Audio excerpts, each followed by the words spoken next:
പേടിപ്പെടുത്തുന്ന കഥകൾ കേൾക്കാൻ നമുക്കെല്ലാവർക്കും ഇഷ്ടമാണ്. അതായിരുന്നല്ലോ പണ്ട് മുത്തശ്ശിയുടെ വീട്ടിൽ പോകുമ്പോൾ കസിൻസ് എല്ലാം പറയുന്ന പേടിപ്പിക്കുന്ന കഥകൾ കേട്ട് പുതച്ചുമൂടി കിടന്നിരുന്നത്. അത്തരത്തിലുള്ള കഥകൾ പറയുമ്പോൾ ആർക്ക് സംഭവിച്ചതാണെന്നോ എവിടെ സംഭവിച്ചതാണെന്നോ എന്നുള്ള കാര്യങ്ങൾക്കൊന്നും വ്യക്തമായ ഉത്തരങ്ങൾ കിട്ടാറില്ല. എങ്കിലും യഥാർത്ഥ ഒരു സ്ഥലവുമായി ബന്ധപ്പെടുത്തി പറയുന്ന ചില സാങ്കല്പിക കഥകളാണെന്ന് പറയാം. ഇത്തരം കഥകളെയാണ് അർബൻ ലെജൻഡ് സ്റ്റോറീസ് എന്ന് പറയുന്നത്. അത്തരത്തിലുള്ള ഒരു കഥകൾ കേൾക്കാൻ ഇഷ്ടമുള്ള നിങ്ങൾക്ക് വേണ്ടി ഞാനിവിടെ പറയട്ടെ. Okay bros, welcome back.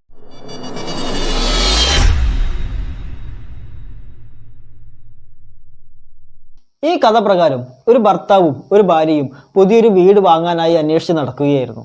ആ സമയത്താണ് വില്യം മാൻഷൻ എന്നൊരു വലിയ വീട് വിൽക്കാനുണ്ടെന്ന് പറയുന്നത്. അവർ ആ വീട് പോയി നോക്കി കണ്ട് ഇഷ്ടപ്പെട്ട് ആ വീട് വാങ്ങിക്കുകയും ചെയ്യുന്നു. അതിനുശേഷം ആ വീട് അവർ വൃത്തിയാക്കുന്നുണ്ട്. അതിനുശേഷം പഴയ വീട്ടിൽ നിന്ന് എല്ലാ സാധനങ്ങളും അവർ പുതിയ വീട്ടിലേക്ക് മാറ്റുകയും ചെയ്യുന്നു.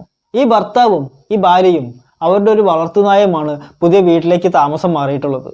ഈ ഭർത്താവിനെ നമുക്ക് തൽക്കാലം വില്യംസ് എന്ന് വിളിക്കാം. പുതിയ വീട്ടിലേക്ക് മാറിയതും പഴയ വീട്ടിൽ നിന്ന് കൊണ്ടുവന്ന സാധനങ്ങളെല്ലാം അവർ അറേഞ്ച് ചെയ്യുവാൻ ആരംഭിച്ചു. അവർക്ക് ഒരുപാട് പെയിന്റിങ്ങിന്റെ കളക്ഷൻ ഉണ്ടായിരുന്നു. ഓരോ പെയിന്റിങ്ങും അവർ ചുമരിൽ തൂക്കുവാനായി ആണി അടിച്ചുകൊണ്ടിരിക്കുകയാണ്. അപ്പോഴാണ് ഒരു പ്രത്യേക ചുമരിൽ ആണി അടിച്ചപ്പോൾ വ്യത്യസ്തമായ ഒരു ശബ്ദം കേൾക്കുന്നത്. വില്യംസ് ആ ചുമരിന്റെ പല ഭാഗത്തായി ചുറ്റിക്കൊണ്ട് തട്ടി നോക്കുന്നുണ്ട്. എല്ലാ ഭാഗത്തും വ്യത്യസ്തമായ ശബ്ദം തന്നെയാണ് കേൾക്കുന്നത്. ആ ശബ്ദം എങ്ങനെയാണെന്ന് വെച്ചാൽ ആ ചുമര് താൽക്കാലികമായ ഒരു ഹാർബോർഡ് കൊണ്ട് നിർമ്മിച്ച പോലെയായിരുന്നു. അതായത് ആ ചുമരിനപ്പുറത്ത് ഒന്നുകിൽ വലിയൊരു ഹാളോ അല്ലെങ്കിൽ വലിയൊരു റൂമോ കാണണം. അതിനെ പാർട്ടീഷൻ ചെയ്യാൻ വേണ്ടി ചെറിയൊരു ഹാർബോർഡ് കൊണ്ട് നിർമ്മിച്ച താൽക്കാലിക ചുമരായിരുന്നു അത്. ഇത് മനസ്സിലാക്കിയ വില്യംസും അയാളുടെ ഭാര്യയും ആ ചുമര് ചുറ്റിക വെച്ച് അടിച്ചു പൊളിക്കുന്നുണ്ട്. ആ ചുമര് പൊളിച്ചു മാറ്റിയതും അവർക്ക് കാണാനായത് മറ്റൊരു ചുമരും അതിൽ മറ്റൊരു വാതിലുമായിരുന്നു. വില്യംസും ഭാര്യയും കൂടി ആ വാതിൽ തുറക്കുന്നുണ്ട്. അവർക്ക് മുന്നിൽ അപ്പോൾ തെളിഞ്ഞു വന്നത് നീണ്ടുകിടക്കുന്ന സ്റ്റെപ്പുകളായിരുന്നു. അവർ പതിയെ കുനിഞ്ഞ് ആ സ്റ്റെപ്പിനുള്ളിലേക്ക് നോക്കുന്നുണ്ട്. ഒന്ന് രണ്ട് സ്റ്റെപ്പുകൾ മാത്രമേ വ്യക്തമായി കാണാൻ സാധിക്കുന്നുള്ളൂ. ബാക്കിയെല്ലാം ഇരുട്ട് മൂടി കിടക്കുകയാണ്. അവിടേക്കുള്ള വെളിച്ചം ഓണാക്കാനായി അവർ ആ ഭാഗത്തൊന്നാകെ സ്വിച്ചിന് വേണ്ടി തിരയുന്നുണ്ട്. എന്നാൽ അതിനുള്ളിലേക്ക് വെളിച്ചം കടന്നു വരാനുള്ള യാതൊരു തരത്തിലുള്ള സംവിധാനം ഉണ്ടായിരുന്നില്ല. അതുകൊണ്ട് തന്നെ വില്യംസും ഭാര്യയും കയ്യിൽ ഓരോ ടോർച്ചും കരുതി ആ സ്റ്റെപ്പുകൾ പതുക്കെ താഴേക്ക് ഇറങ്ങുന്നുണ്ട്. അവസാനം അവർ എത്തിപ്പെട്ടത് 8-10 പേർക്ക് കഷ്ടിച്ച് നിൽക്കാൻ സാധിക്കുന്ന ചെറിയൊരു റൂമിലായിരുന്നു. ആ റൂമിന്റെ രണ്ടറ്റത്തായി ഓരോ ചങ്ങലകളും പിടിപ്പിച്ചിട്ടുണ്ടായിരുന്നു. ആ ചങ്ങലയുടെ അറ്റത്ത് ഓരോ കൈവിലങ്ങുകളും ഉണ്ടായിരുന്നു. ഇത് കണ്ടതും വില്യംസും ഭാര്യയും പരസ്പരം നോക്കുന്നുണ്ട്. എന്തിനു വേണ്ടിയിട്ടാണ് ഇത്തരത്തിലുള്ള ഒരു രഹസ്യ റൂം ഉണ്ടാക്കിയിട്ടുള്ളത്? മാത്രമല്ല ആ റൂമിൽ ചങ്ങലയും അതിൽ 2 കൈവിലങ്ങുകളും. ആരെയോ കെട്ടിയിടാൻ വേണ്ടി നിർമ്മിച്ച റൂം പോലെയാണ് അവർക്ക് തോന്നിയത്. എന്നാൽ അവർ ചെയ്തുകൊണ്ടിരിക്കുന്ന ജോലി മേലെ പകുതിക്ക് വെച്ചിട്ടാണ് പോന്നിട്ടുള്ളത്. അതുകൊണ്ട് തന്നെ അവർ വേഗം തിരികെ മുകളിലേക്ക് കയറുന്നുണ്ട്. കാരണം അന്നൊരു ദിവസം കൊണ്ട് തന്നെ അവർക്ക് ആ വീട് അറേഞ്ച് ചെയ്യേണ്ടതുണ്ട്. ആ വീട് അറേഞ്ച് ചെയ്ത് തീർത്തതും രാത്രി ആയിട്ടുണ്ടായിരുന്നു. രാത്രി ഭക്ഷണമെല്ലാം കഴിച്ച് വില്യംസും ഭാര്യയും ഉറങ്ങാൻ കിടക്കുന്നു. പകുതി ഉറങ്ങിയ സമയത്തായിരുന്നു വില്യംസ് വ്യത്യസ്തമായ ചില ശബ്ദങ്ങൾ കേൾക്കുന്നത്. ആരോ നിലവിളിക്കുന്നത് പോലെയും ചങ്ങലകൾ അനങ്ങുന്നത് പോലെയുള്ള ശബ്ദമായിരുന്നു അയാൾ കേട്ടിരുന്നത്. മാത്രമല്ല അയാളുടെ വളർത്തുനായ കുരച്ചുകൊണ്ടേയിരിക്കും. പെട്ടെന്ന് ആരോ വാതിൽ തുറക്കുന്ന ഒരു ശബ്ദവും വില്യംസ് കേൾക്കുകയുണ്ടായി. ഏതോ ഒരു കള്ളൻ വീട്ടിനകത്ത് കയറി പറ്റിയിട്ടുണ്ട്. അതാണ് അയാൾ ആദ്യം ചിന്തിച്ചത്. ഉടനെ തന്നെ കയ്യിലൊരു ടോർച്ചും മറ്റേ കയ്യിൽ ചെറിയൊരു ആയുധവും പിടിച്ചുകൊണ്ട് അയാൾ ബെഡ്റൂമിന് പുറത്തേക്ക് ഇറങ്ങുന്നു. വീട്ടിലേക്ക് കയറാൻ സാധ്യതയുള്ള എല്ലാ ഡോറും അയാൾ പോയി പരിശോധിക്കുന്നുണ്ട്. കിടക്കാൻ നേരം ലോക്ക് ചെയ്തതുപോലെ തന്നെ ഇപ്പോഴും ആ ഡോറുകളെല്ലാം ലോക്കായി കിടക്കുന്നുണ്ട്. അതിനർത്ഥം അതുവഴി ആരും തന്നെ ഉള്ളിലേക്ക് വന്നിട്ടില്ല. പിന്നെ എവിടെ നിന്നായിരിക്കും ഈ ശബ്ദം കേട്ടത്? വില്യം കുറച്ചു നേരം ചിന്തിച്ചു. പെട്ടെന്നാണ് അയാൾക്ക് ആ സീക്രട്ട് റൂമിന്റെ കാര്യം ഓർമ്മ വന്നത്. ഇനി അതിൽ നിന്നാണോ ഇത്തരത്തിലുള്ള ശബ്ദങ്ങളെല്ലാം കേൾക്കുന്നത്? അത് ഉറപ്പിക്കാൻ വേണ്ടി അയാൾ ആ സീക്രട്ട് റൂമിന്റെ വാതിൽ തുറന്ന് പതുക്കെ താഴേക്ക് ഇറങ്ങുന്നുണ്ട്. ടോർച്ചടിച്ച് അയാൾ ചുറ്റും നോക്കുമ്പോഴും അതിനകത്തും ആരും തന്നെ ഉണ്ടായിരുന്നില്ല. പക്ഷെ മറ്റൊരു കാര്യം വില്യം ശ്രദ്ധിക്കുന്നുണ്ട്. ആ കൈവിലങ്ങുകൾ അത് രാവിലെ കണ്ട സ്ഥാനത്തായിരുന്നില്ല ഇപ്പോൾ കിടക്കുന്നത്. അത് സ്ഥാനം മാറിയിട്ടുണ്ട്. പക്ഷെ ആ റൂമിൽ നിൽക്കുമ്പോൾ വില്യംസിന് എന്തൊന്നുമില്ലാത്ത ഒരു ഭയം വരാൻ ആരംഭിച്ചു. അയാൾ ഉടനെ തന്നെ തിരികെ കയറുകയും ചെയ്യുന്നുണ്ട്. അതിനുശേഷം രാവിലെ ആയതും ഭാര്യയോട് ഈ കാര്യം പറയുന്നു. ആര് വാതിൽ തുറക്കുന്ന ശബ്ദം കേട്ടുവെന്നും ഒരുപാട് ആളുകൾ സംസാരിക്കുന്ന ശബ്ദം എനിക്ക് കേൾക്കാൻ സാധിച്ചുമെന്നെല്ലാം അയാൾ ഭാര്യയോട് പറയുന്നുണ്ട്. അതെല്ലാം വന്നത് ആ രഹസ്യ റൂമിന്റെ ഉള്ളിൽ നിന്നാണോ എന്ന് എനിക്ക് സംശയവുമുണ്ട് എന്നും അയാൾ ഭാര്യയോട് പറയുന്നു. എന്നാൽ വില്യംസിന്റെ ഈ സംസാരം കേട്ട് ഭാര്യ ദേഷ്യപ്പെടുകയാണ് ചെയ്തത്. നിങ്ങൾ പകല് മുഴുവനും ആ റൂമിനെ പറ്റി ചിന്തിച്ചത് കാരണമാണ് ഇത്തരത്തിലുള്ള ചിന്തകളെല്ലാം വരുന്നത്. അതുകൊണ്ട് തന്നെ ആ റൂമും അതിലെ ചങ്ങലയും നമ്മുടെ വിഷയമല്ല. അത്തരത്തിലുള്ള കാര്യങ്ങൾ കൂടുതലും ചിന്തിക്കാതിരിക്കുന്നതാണ് നമുക്ക് നല്ലത് എന്ന് ഭാര്യ ഉപദേശിക്കുന്നുണ്ട്. അയാളും അത് ശരിയായിരിക്കും, ആ ദിവസം മൊത്തം ഞാൻ ആ രഹസ്യ റൂമിനെ പറ്റിയിട്ടായിരുന്നു ചിന്തിച്ചിട്ടുണ്ടായിരുന്നത്, അങ്ങനെ വിചാരിച്ച് അതിനെ മറന്നു കളയുകയും ചെയ്യുന്നുണ്ട്. എന്നാൽ അവരുടെ വളർത്തുനായ പലപ്പോഴും ചുമരുകൾ നോക്കി വല്ലാണ്ട് കുരച്ചിട്ടുണ്ടായിരുന്നു. ആ രഹസ്യ റൂമിലേക്ക് നോക്കി അത് മുരളുകയും കുരയ്ക്കുകയും ചെയ്തിരുന്നു. ഇവർ അത് വലിയ കാര്യമാക്കി എടുത്തിട്ടുമുണ്ടായിരുന്നില്ല. അങ്ങനെ 1-2 ദിവസങ്ങൾ കടന്നുപോയി. ആ ദിവസങ്ങളിലൊന്നും തന്നെ ഇത്തരത്തിലുള്ള ശബ്ദങ്ങൾ വില്യംസ് കേൾക്കുകയുണ്ടായിരുന്നില്ല. അയാൾ പതിയെ അത് മറക്കുകയും ചെയ്തു. എന്നാൽ 3-ാം ദിവസം വീണ്ടും ഇത്തരത്തിലുള്ള ആരും സംസാരിക്കുന്നത് പോലെയുള്ള ശബ്ദങ്ങളും ശങ്ങല അനങ്ങുന്ന ശബ്ദവും അയാൾ കേൾക്കാൻ ആരംഭിച്ചു. ഈ കേൾക്കുന്ന ശബ്ദം എൻ്റെ തോന്നലല്ല എന്നും അത് ഞാൻ ശരിക്കും കേൾക്കുന്ന ശബ്ദമാണെന്ന് തിരിച്ചറിഞ്ഞ വില്യംസ് പതുക്കെ ബെഡ്റൂമിൽ നിന്നും പുറത്തിറങ്ങുന്നുണ്ട്. അയാളുടെ ലക്ഷ്യം ആ രഹസ്യ റൂം തന്നെയായിരുന്നു. പതിയെ ടോർച്ച് കൊണ്ട് ആ രഹസ്യ റൂം തുറന്ന് അയാൾ താഴേക്ക് ഇറങ്ങി പോകുന്നുണ്ട്. അയാൾ കരുതിയതുപോലെ തന്നെ ആ ചങ്ങലയും ആ കൈവിലങ്ങുകളും അവിടെ തന്നെ കിടക്കുന്നുണ്ട്. എന്നാൽ അയാൾ നോക്കി നിൽക്കി ആ കൈവിലങ്ങുകൾ പതുക്കെ അനങ്ങുന്നു. ഇത് കണ്ടതും വില്യംസ് ആകെ ഭയന്നു പോകുന്നുണ്ട്. അയാൾ ഉടനെ തന്നെ വേഗം മുകളിലേക്ക് കയറി വരികയും ചെയ്യുന്നു. പിറ്റേ ദിവസം രാവിലെ ആയതും ഇതും ഭാര്യയോട് പറയുന്നുണ്ട്. എന്നാൽ ഭാര്യ ഇതൊന്നും വിശ്വസിക്കാൻ തയ്യാറായിരുന്നില്ല. എന്നാൽ ആ വീട്ടിൽ അവരറിയാതെ മറ്റെന്തൊക്കെയോ നടക്കുന്നുണ്ട് എന്ന് വില്യംസിന് സംശയം തോന്നാൻ ആരംഭിച്ചു. അത് ഉറപ്പിക്കാനായി അയാൾ മാർക്കറ്റിൽ നിന്നും കുറച്ച് CCTV ക്യാമറകൾ വാങ്ങിക്കുകയും അത് വീട്ടിനകത്ത് പല ഭാഗത്തായി ഫിക്സ് ചെയ്യുകയും ചെയ്യുന്നു. അന്ന് രാത്രി വില്യംസിന് കിടന്നുറങ്ങാനേ സാധിച്ചില്ല. കാരണം ആ CCTV ക്യാമറയിൽ എന്തായിരിക്കും റെക്കോർഡായിട്ടുണ്ടാവുക എന്ന് അയാൾ ചിന്തിച്ചുകൊണ്ടേയിരുന്നു. പിറ്റേ ദിവസമായതും ആ CCTV ക്യാമറകൾ പരിശോധിക്കലായിരുന്നു അയാളുടെ ജോലി. എന്നാൽ അയാൾ കരുതുന്നത് പോലെയുള്ള യാതൊരു തരത്തിലുള്ള വിഷ്വൽസും ആ CCTV ക്യാമറയിൽ നിന്ന് ലഭിച്ചില്ല.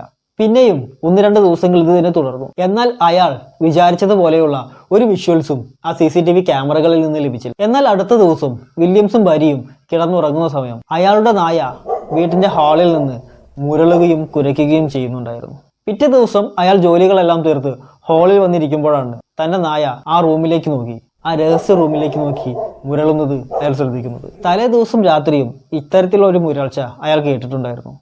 ഉടനെ തന്നെ CCTV ക്യാമറകൾ അയാൾ പരിശോധിക്കുന്നുണ്ട്. ആ രാത്രി നടന്നത് ഇങ്ങനെയായിരുന്നു. ആ നായ ആ ഡോറിനടുത്ത് നിന്ന് കുരച്ചുകൊണ്ടേയിരിക്കുകയായിരുന്നു. പെട്ടെന്ന് വില്യംസിനെ ഞെട്ടിച്ചുകൊണ്ട് ആ ഡോറ് പതിയെ തുറക്കുന്നു. അതിൽ നിന്ന് വിളറി വെളുത്തതും ചുക്കി ചുളുങ്ങിയതുമായ ഒരു കൈ പതിയെ പുറത്തേക്ക് വരുന്നുണ്ട്. ആ നായയെ പിടിക്കലായിരുന്നു ആ കൈയുടെ ലക്ഷ്യം. എന്നാൽ നായയുടെ അടുത്തേക്ക് ആ കൈകൾക്ക് എത്താൻ സാധിക്കുന്നുണ്ടായിരുന്നില്ല. ആ കൈകൾ എന്തിലോ കെട്ടിയിട്ടതുപോലെ അവിടെ തന്നെ സ്റ്റക്കായി നിൽക്കുകയാണ് ചെയ്തത്. കുറച്ച് സമയത്തിന് ശേഷം ആ കൈകൾ ഉള്ളിലേക്ക് പോവുകയും ആ വാതിൽ തനിയെ അടയുകയും ചെയ്തു. ഇത് കണ്ട് ആകെ ഭയത്തോടെ നിൽക്കുകയാണ് വില്യംസ്. ഉടനെ തന്നെ തന്റെ ഭാര്യയെ വിളിച്ച് അവൾക്കും ഈ വിഷ്വൽസ് കാണിച്ചു കൊടുക്കുന്നുണ്ട്. ഇത് കണ്ടതും ആ ഭാര്യയും ആകെ പേടിച്ചു പോവുകയാണ് ചെയ്യുന്നത്. കാരണം അവരെ ചുറ്റിപ്പറ്റി ആ വീട്ടിൽ എന്താണ് നടന്നുകൊണ്ടിരിക്കുന്നത്, ആ രഹസ്യ അറ എന്തിനു വേണ്ടിയിട്ടാണ് പഴയ ഓണർ ഉപയോഗിച്ചിട്ടുണ്ടായിരുന്നത്, ഇതെല്ലാം അവരുടെ മുമ്പിൽ ഒരു വലിയ ചോദ്യചിഹ്നമായി നിന്നു. അവർ ആ വീടിനെ പറ്റി തൊട്ടടുത്ത അയൽവാസികളോടെല്ലാം ചോദിക്കുന്നുണ്ട്. എന്നാൽ ആ വീട് 100 വർഷത്തിന് മുകളിലായി ആ നാട്ടിൽ തന്നെ ഉള്ളതാണ് എന്ന് മാത്രമേ അവർക്ക് അറിയാൻ സാധിച്ചിട്ടുള്ളൂ. അയൽവാസികൾക്കൊന്നും ആ വീടിനെ പറ്റി കൂടുതൽ ഒന്നും അറിയുമായിരുന്നില്ല. അങ്ങനെ അവർ ആ നാട്ടിലെ ലൈബ്രറിയിൽ പോയി ആ വീടിനെ പറ്റിയുള്ള എന്തെങ്കിലും ബുക്കുകൾ കിട്ടുമോ എന്നറിയാൻ വേണ്ടി സെർച്ച് ചെയ്തുകൊണ്ടിരിക്കുകയായിരുന്നു. എന്നാൽ അത്തരത്തിൽ ഒരു ബുക്കും അവർക്ക് അവിടെ നിന്ന് കണ്ടെത്താൻ സാധിച്ചില്ല. ആ സമയത്താണ് ആ ലൈബ്രറിയൻ അവർ തിരയുന്നത് എന്താണെന്ന് ചോദിക്കുന്നത്. ആ വീടിനെ പറ്റി പറയുന്ന ഏതെങ്കിലും ബുക്ക് ഈ ലൈബ്രറിയിൽ ഉണ്ടോ എന്ന് വില്യംസ് ചോദിക്കുന്നുണ്ട്. അതിനയാൾ അത്തരത്തിലൊരു ബുക്കും ഇവിടെ ഇല്ല എന്നും എന്നാൽ ആ വീടിനെ പറ്റി തനിക്കറിയാവുന്ന ചില കാര്യങ്ങൾ പറഞ്ഞു തരാമെന്നും പറയുന്നു. അയാൾ പറഞ്ഞത് മറ്റൊരു കഥയായിരുന്നു. 100 വർഷങ്ങൾക്ക് മുമ്പ് ജോൺ എന്ന കോടീശ്വരൻ അയാൾക്ക് വേണ്ടി നിർമ്മിച്ച വലിയൊരു സൗധമാണ് ആ വില്യം മാൻഷൻ. അയാൾ വലിയൊരു കോടീശ്വരൻ മാത്രമായിരുന്നില്ല, ഒരു കൺസ്ട്രക്ഷൻ കമ്പനിയുടെ ഓണർ കൂടിയായിരുന്നു. അയാൾ ആ വീട് നിർമ്മിക്കുന്ന സമയം ആ വീട്ടിൽ ജോലിക്ക് വന്ന പലരെയും ടോർച്ചർ ചെയ്തിട്ടുണ്ട് എന്ന് കേൾക്കുന്നുണ്ട്. മാത്രമല്ല ആ വീട്ടിലെ പല റൂമുകളിലും പല അടിമകളെയും കൊണ്ടുവന്ന് ടോർച്ചർ ചെയ്ത് കൊന്നു തള്ളിയിട്ടുണ്ട് എന്ന കഥകളും ഈ നാട്ടിൽ പരന്നിട്ടുണ്ടായിരുന്നു. എന്നാൽ ഇത്തരത്തിലുള്ള പഴയ വീടുകളെ ചുറ്റിപ്പറ്റി ഒരുപാട് കഥകളുണ്ടാകും. നിങ്ങളൊന്നും തന്നെ വിശ്വസിക്കേണ്ടതില്ല എന്ന് ആ ലൈബ്രറിയൻ പറയുന്നുണ്ട്. എന്നാൽ ഈ കഥ കേട്ടതും വില്യംസിനും ഭാര്യയ്ക്കും പേടി കൂടുകയാണ് ഉണ്ടായത്. കാരണം അവർ കുറച്ച് ദിവസങ്ങളായിട്ട് അനുഭവിക്കുന്നത് ആ ലൈബ്രറിയൻ പറഞ്ഞതുപോലെയുള്ള കാര്യങ്ങൾ തന്നെയായിരുന്നു. ഇത് വെറും കെട്ടുകഥകളല്ല എന്ന് വില്യംസിനും ഭാര്യയ്ക്കും നന്നായിട്ട് അറിയാമായിരുന്നു. ഈ കഥകളെല്ലാം കേട്ട് ആ ഹസ്ബൻഡും വൈഫും തിരികെ വീട്ടിലേക്ക് തന്നെ എത്തുന്നുണ്ട്. അന്ന് രാത്രി അവർക്ക് വളരെ മോശപ്പെട്ട ഒരു രാത്രിയായി മാറി. കാരണം രണ്ടുപേർക്കും ഉറങ്ങാനേ സാധിച്ചില്ല. പക്ഷെ കുറച്ച് കഴിഞ്ഞതും ഇത്തരത്തിലുള്ള ശബ്ദങ്ങൾ രണ്ടുപേരും ഒരുപോലെ കേൾക്കാൻ ആരംഭിച്ചു. മാത്രമല്ല ചങ്ങലകൾ നിരന്തരം അനങ്ങുന്ന ശബ്ദവും അവർക്ക് കേൾക്കാമായിരുന്നു. അതിനോടൊപ്പം തന്നെ അവരുടെ വളർത്തുനായ നിരന്തരം കുരച്ചുകൊണ്ടേയിരുന്നു. ഉടനെ തന്നെ വില്യംസ് ആ ചങ്ങല അവിടെ ഉള്ളത് കൊണ്ടാണല്ലോ ഇത്തരത്തിലുള്ള ശബ്ദങ്ങളെല്ലാം വരുന്നത്, ആ ചങ്ങല ഉടനെ തന്നെ അവിടെ നിന്ന് പൊളിച്ചു മാറണമെന്ന് പറഞ്ഞുകൊണ്ട് കയ്യിലൊരു കോടാലിയും മറ്റു കയ്യിലൊരു ടോർച്ചും എടുത്തുകൊണ്ട് നേരെ ഹാളിലേക്ക് പോകുന്നുണ്ട്. വില്യംസിന്റെ ഭാര്യയും അയാളുടെ പുറകെ തന്നെ പോകുന്നു. വില്യംസ് ആ രഹസ്യ അറിയുടെ വാതിൽ തുറന്ന് ആ സ്റ്റെപ്പുകൾ പതുക്കെ താഴേക്ക് ഇറങ്ങുന്നുണ്ട്. വില്യംസിന്റെ ഭാര്യ ചെറുതായിട്ടൊന്ന് കുനിഞ്ഞ് വില്യം ഇറങ്ങി പോകുന്നത് നോക്കി നിൽക്കുകയാണ് ചെയ്തത്. എന്നാൽ കുറച്ച് കഴിഞ്ഞതും വില്യംസിന്റെ ഉറക്കിയുള്ള കരച്ചിലാണ് കേട്ടത്. അതിനൊപ്പം തന്നെ ആ സീക്രട്ട് റൂമിന്റെ വാതിൽ വലിയൊരു ശബ്ദത്തോടെ വന്ന് അടയുകയും ചെയ്തു. വില്യംസിന്റെ ഭാര്യയ്ക്ക് ഒന്നും തന്നെ മനസ്സിലായില്ല. അവൾ വേഗം ചെന്ന് ആ വാതിൽ തുറക്കാൻ വേണ്ടി ശ്രമിക്കുന്നുണ്ട്. എന്നാൽ അത് തുറക്കാൻ അവൾക്ക് സാധിച്ചില്ല. അവൾ കരഞ്ഞുകൊണ്ട് ആ വാതിൽ ഉറക്കെ മുട്ടുകയും ചെയ്യുന്നു. എന്നാൽ അതുകൊണ്ടൊന്നും യാതൊരു ഗുണവും ഉണ്ടായില്ല. എന്നാൽ ആ സമയം ആ റൂമിന്റെ ഉള്ളിൽ നിന്നും വലിയ ശബ്ദങ്ങൾ കേൾക്കാൻ തുടങ്ങിയിട്ടുണ്ടായിരുന്നു. കുറച്ച് സമയം കഴിഞ്ഞതും പെട്ടെന്ന് ആ വാതിൽ തുറക്കുകയും ഏതാനും സെക്കൻഡുകൾക്കുള്ളിൽ വില്യംസ് പുറത്തേക്ക് വരികയും ചെയ്യുന്നുണ്ട്. വില്യംസിന്റെ മുഖം കണ്ടതും വില്യംസിന്റെ ഭാര്യ ഒരു കാര്യം മനസ്സിലാക്കുന്നുണ്ട്. അയാൾ അവിടെ നിന്ന് എന്തോ കണ്ട് വല്ലാതെ ഭയന്നിട്ടുണ്ട്. എന്താണ് സംഭവിച്ചതെന്ന് വില്യംസിന്റെ ഭാര്യ ചോദിച്ചപ്പോൾ വില്യംസ് പറയുന്നത് അത് പോയി എന്നായിരുന്നു. അതിനുശേഷം അയാൾ ഒന്നുകൂടി പറയുന്നുണ്ട്, ഈ വീട്ടിൽ എന്തോ ഉണ്ടായിരുന്നു, അത് ഇവിടെ നിന്നും പോയി, ഇതായിരുന്നു പറഞ്ഞത്. അതിനുശേഷം വില്യംസ് ആ റൂമിൽ എന്താണ് ഉണ്ടായതെന്ന് വിശദീകരിച്ച് പറഞ്ഞു കൊടുക്കുകയും ചെയ്യുന്നുണ്ട്. ആ റൂമിലേക്ക് ഞാൻ പതിയെ ഇറങ്ങി ചെല്ലുമ്പോൾ ആ 2 കൈവിലങ്ങുകളും അന്തരീക്ഷത്തിൽ ഉയർന്നു നിൽക്കുന്നതാണ് ഞാൻ കണ്ടത്. പെട്ടെന്ന് വിളറി വെളുത്ത ഒരു മുഖവും എനിക്ക് കാണാൻ സാധിച്ചു. അത് കണ്ടതും ഭയത്താൽ ഞാൻ ഉറക്കെ കരയുകയാണ് ചെയ്തത്. മാത്രമല്ല എൻ്റെ കയ്യിൽ നിന്ന് ടോർച്ചും ആ കോടാലിയും നിലത്ത് വീഴുകയും ചെയ്തു. ഞാൻ ഉടനെ തന്നെ ആ റൂമിന്റെ ഒരു മൂലയിൽ പോയി ഇരിക്കുകയാണ് ചെയ്തത്. അവിടെ നിന്നും ആ മുഖമുള്ള രൂപത്തെ ഞാൻ വ്യക്തമായും കണ്ടു. 2 കൈകളും ആ വിലങ്ങിൽ ബന്ധിപ്പിച്ച രീതിയിൽ ആ രൂപം കരഞ്ഞുകൊണ്ടേ ഇരിക്കുകയായിരുന്നു. അത് വിളറി വെളുത്തിട്ടുണ്ടായിരുന്നു. മാത്രമല്ല അതിൻ്റെ തൊലിയൊന്നാകെ ചുക്കി ചുളുങ്ങിയതുമായിരുന്നു. അവിടെ ഇരിക്കുന്ന സമയം അത്രയും എൻ്റെ മനസ്സിലുണ്ടായിരുന്നത് എങ്ങനെയെങ്കിലും ഈ ചങ്ങല പൊട്ടിക്കണം എന്ന് മാത്രമായിരുന്നു. അപ്പോൾ കിട്ടിയ ധൈര്യം ഉപയോഗിച്ച് ഞാൻ ടോർച്ച് തിരികെ എടുക്കുകയും ആ കോടാലി ഉപയോഗിച്ച് ചങ്ങല ആഞ്ഞു വെട്ടാൻ ആരംഭിക്കുകയും ചെയ്തു. എന്നാൽ 100 കണക്കിന് വർഷങ്ങൾക്ക് മുൻപ് നിർമ്മിച്ചിട്ടുള്ള ചങ്ങല ആയതുകൊണ്ട് തന്നെ അതിൽ വെട്ടുന്ന ഒരു വെട്ടും ഏൽക്കുന്നുണ്ടായിരുന്നില്ല. അപ്പോഴാണ് ആ ചങ്ങല ബന്ധിപ്പിച്ചിട്ടുള്ള ടൈൽസ് പൊട്ടിക്കാനായി എനിക്ക് തോന്നുന്നത്. ഞാൻ ആ ടൈൽസിൽ പല തവണ ആഞ്ഞടിക്കും. അവസാനം അത് പൊട്ടുക തന്നെ ചെയ്തു. അങ്ങനെ ഞാൻ 2 ചങ്ങലയും ബന്ധിപ്പിച്ചിട്ടുള്ള ടൈൽസ് അടിച്ചു പൊട്ടിക്കുന്നുണ്ട്. ആ ചങ്ങല അവിടെ നിന്നും വിട്ടുവന്നതും മുകളിൽ ആ വാതിൽ തുറക്കുകയും ചെയ്തു. അതിനർത്ഥം ആ ചങ്ങലയിൽ ഉണ്ടായിരുന്ന എന്തോ ഒന്ന് ഈ വീട്ടിൽ നിന്ന് പോയിട്ടുണ്ട് എന്നാണ്. വില്യംസും ഭാര്യയും ഇനി ഒരു പ്രശ്നവും ഉണ്ടാവില്ല എന്ന് സമാധാനിച്ചിരിക്കുമ്പോഴായിരുന്നു ആ നായ മറ്റൊരു ചുമര് നോക്കി കുരയ്ക്കുന്നത് അവർ കാണുന്നത്. വില്യംസും ഭാര്യയും സംശയത്തോടെ അവിടെ നിന്ന് എഴുന്നേൽക്കുന്നു. പിന്നീട് കയ്യിലുണ്ടായിരുന്ന കോടാലി ഉപയോഗിച്ച് ആ ചുമരിൽ ആഞ്ഞു വെട്ടിയതും ആ ചുമരിൽ ഒരു ഹോൾ ഉണ്ടാകുന്നു. ആ ഹോളിനുള്ളിലൂടെ ടോർച്ച് അടിച്ച് നോക്കിയപ്പോഴാണ് അവർ മറ്റൊരു കാര്യം കാണുന്നത്. നേരത്തെ കണ്ടതുപോലുള്ള താഴേക്ക് നീണ്ടുപോകുന്ന സ്റ്റെപ്പുകൾ, അതിനകത്തായി ചങ്ങലയിൽ ബന്ധിപ്പിച്ചിട്ടുള്ള 2 കൈവിലങ്ങുകൾ. വില്യംസും ഭാര്യയും ആ നായയെ തിരിഞ്ഞു നോക്കുമ്പോൾ ആ വീട്ടിലെ പല ചുമരുകളും നോക്കി ആ നായ ഉരച്ചുകൊണ്ടേയിരിക്കുന്നുണ്ടായിരുന്നു.